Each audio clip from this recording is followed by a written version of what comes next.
A $4 million investment from Bloomberg is poised to strengthen the workforce pipeline across the Triangle.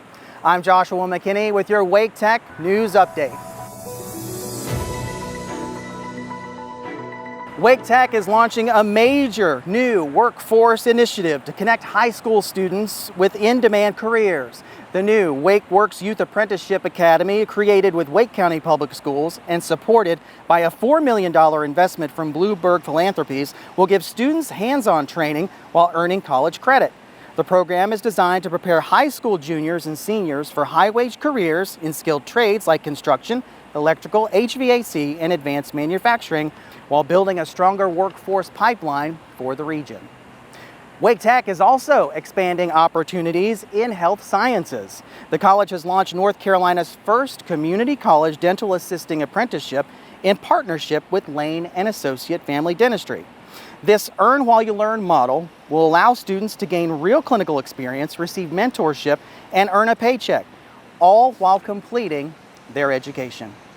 17 Wake Tech graduates have been named Goodnight Transfer Scholars at NC State, honoring excellence in academics, leadership, and community engagement.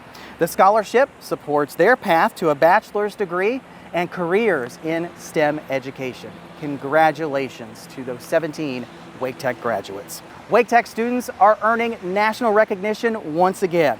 At the SkillsUSA National Leadership and Skills Conference, students placed in the top 5 across multiple categories, marking another strong showing on the national stage. It's the 5th straight year Wake Tech students have competed on the national level, highlighting their talent and career readiness.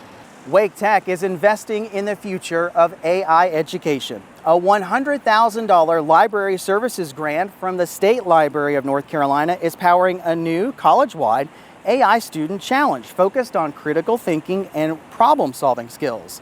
The initiative will give students hands-on experience with emerging technologies that are shaping today's workforce. Wake Tech is welcoming new leadership in health sciences. Dr. Jennifer Bray has been named the college's next provost of health sciences and the Perry Health Sciences campus.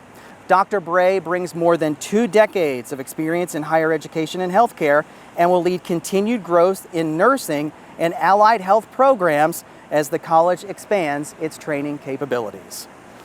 And as a quick reminder, the first day of classes are on the way. Classes start August 17th. Now is the perfect time to apply at Wake Tech.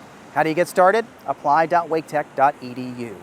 I'm Joshua McKinney with your Wake Tech News Update.